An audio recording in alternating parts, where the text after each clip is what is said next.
Hello and welcome to Quilt Addicts Anonymous. I'm Stephanie Soebbing. Valentine's Day is right around the corner, so in today's video we're going to go over an all-over heart design that's perfect for quilting all of your Valentine's Day projects. This design is called Sweetheart Meander, and it looks a lot more complicated than it actually is. What we're going to do is we're going to start over here and we're going to do a few swirls coming in and around. Then we're going to do a little heart and then some more swirls. And really, if you take it piece by piece, you're just going from arc to arc. And it really is not bad at all. But it's going to provide a great overall design for all of those Valentine's Day projects you have coming up. And you can always practice on a fat quarter like I'm doing here. And this is a perfect size for a placemat. So you can make a set of placemats to get it down to start with. Let's go. So I wasn't totally sure where my blue chalk was today, but that's the color I would recommend you use because it's going to show up against all those white, pink, and red fabrics that you're going to use for your Valentine's Day quilt. This light pink is actually going to show up quite well on this, but the blue is going to be better for the majority of the stuff you're going to do because you're mostly not going to be working on a solid piece of fabric like I am here for the test. So in order to fill this, we go over this every time. You're going to pop off the top. It's like the bottom of a bank from when you were a kid. You're going to fill it all the way to the top with your chalk powder. Then you're going to bang it against a hard surface 50 times. Like you're ticked at somebody. Just get that aggression out. And then you're going to take a peek. It should be nice and saturated and nice and pink all over the cloth applicator. If it's the first time you're filling it, repeat that process just to make sure it is good and saturated. All right, so I'm just going to do half of the fat quarter here, but if you wanted to do it all the way across, you could do 2 pieces going across here twice. But for this one, so that I can get another demo of this fat quarter, we're just going to do 1/2 here. All right, so I'm scooting that all the way over to the side, so that way this is over here, and I can show you how to use this repeat as well. So once I've got everything nice and situated here, I'm going to go ahead and move that chalk over. I'm just kind of holding everything in place with my fingertips here and sliding that pounce pad over. I know because it's called a pounce pad, it's really tempting to pat it along, but you don't want to do that. This white stuff, the white lines are like a fine mesh. It's like if you were screen printing a t-shirt, it allows that chalk to settle through and create full lines for you to follow along when you're quilting. All right, before I do this, I always take a peek, pull up, see how well it's transferred. Looks like I need to do a little bit more on that side. This side, though, has transferred really well. So I'm going to go ahead and bang that a little bit more. And we're just going to hit those parts that needed just a tad bit more. All right, that is looking pretty good. We got a few spots where the stencil has shifted, so it is, I get to pick which line I want to do, so you can do the same. All right, so when we are lining this up, you can see there is a target right here, and then there's a target right here too. So that means if I get those lined up, then this line is going to flow right into that heart, and it's going to move across as if there was no break whatsoever. So the easiest way to do it is just kind of put your finger on the target and get it right in alignment. And you can see, you're not going to be able to see it on the camera at home, but I can see here that the line is going right into the heart, and I can also see the lines that were here before, so I can see that I'm not going to have any overlapping designs, but that it's just going to flow one right into the other and look like one meandered piece that you did all by yourself from memory, but you were following the lines. All right, looks pretty good. All right, so again, what we're going to do to get started is we're going to come through and we're going to do our little loop-de-loops. Then we're going to do our hearts, and it kind of works up and down all across this bit. And so you're just kind of going backwards and forwards as you're working on it. Let's go and start quilting. So I've got my machiner's quilting gloves on. They've got little grippies on the fingertips that help me move the fabric around very easily. And normally I would quilt with my hands like this, but for the sake of the video tutorial, I always keep my left hand down a little bit so you guys can see really clearly on the side camera.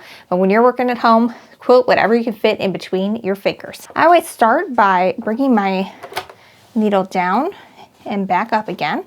And what that does is you can pull on that thread and it'll help pull that bobbin thread up to the top.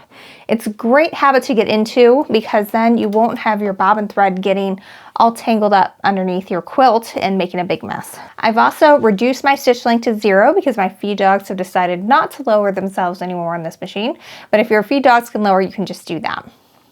Also, when I move my hands, I'm going to be very careful to lift them and set them down rather than drag them across the surface because that will pull the chalk off and then you won't be able to see where you're going. All right, so we're going to get started. I'm going to find my rhythm. I've slowed the machine down to the medium speed. That way I'm more likely to get a good stitch length, but I can feel like I'm pressing my pedal all the way down. So I'm just doing this one swoop at a time. I'm kind of going from point to point. Follow that line, and if I need to, I'll stitch in place a couple of times at those points. That'll help me kind of gather myself before I change directions and give me a nice crisp point as opposed to a little loop-de-loop where we don't want it. All right, so we're going into our first heart now, and again, just treat it like any of the other little loop-de-loops we've been doing here, all those little bits. Pause when you get to the center of that heart and then follow your line all the way back out. And we got a pretty nice looking heart now. All right, we got some more real just gentle curves. This really is not a difficult pattern at all if you just take it bit by bit, going from point to point. All right, well, I have quilted to right here, and I now need to move my hands. I do not have control over everything anymore, so I always stop at a point because it's a lot easier to come out of a point and not have it look like you screwed up than to try to do this in the middle of a curve and have it still look nice and smooth. So now that I've got that, I'm going to go ahead and get my rhythm back up. Start going around. There's almost the echo of a heart here. I'm going to just try my best to stay on those lines. But if you get off a little bit, it's no big deal. What's more important is that you follow the idea of that curve, and then it will all end up looking right in the end. Because those lines, remember, they're going to go away in the end, and you're just going to be left with your beautiful quilting design.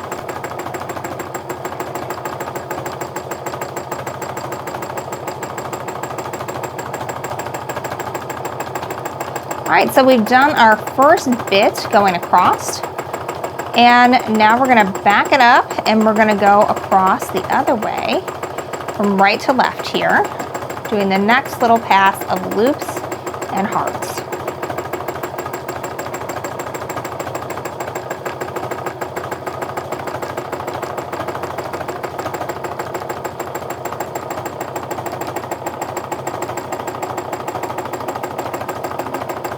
When you have these really long curves, you want to try your best to just be nice and smooth as you go over them. If you have any lumps and bumps, it's going to be more obvious on a longer curve than it is on a little one.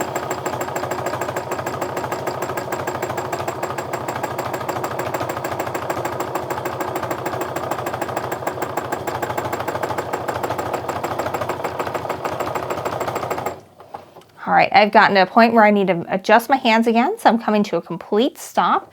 Right now I'm at the center of this heart here, so we're going to keep going around, and again, I'm just taking that point by point, making sure I try to keep those long curves nice and smooth.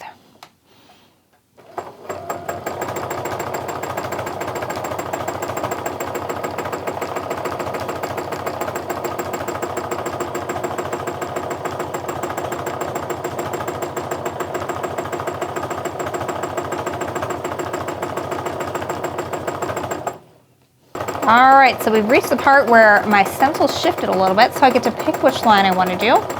So don't fret if that happens to you, just follow one of the lines.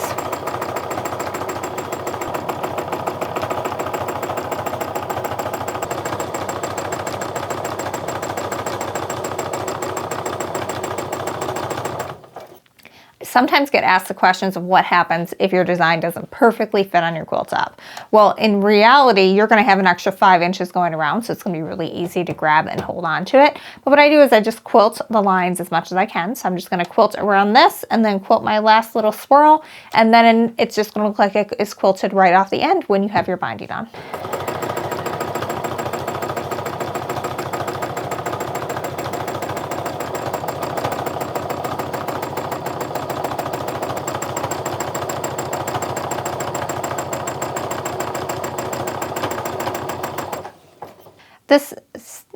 mark had gotten pretty light, but this registration mark here, but I went over it again with my stencil so I could line it up and show you how it's nicely offset.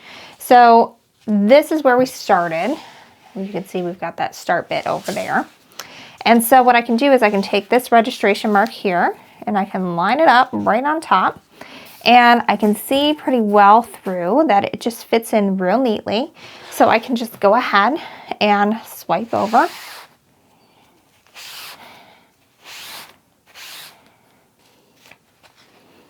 All right, so that's fitting real nicely next to that bit there. And then I can take this and line up the registration mark again on the other side. Just get that scooted up in there. And I can see by looking over here that the line is going straight into that heart, which is exactly what we want. And I can do any adjustments here to make sure that nothing is overlapping on that side. Swipe one more time.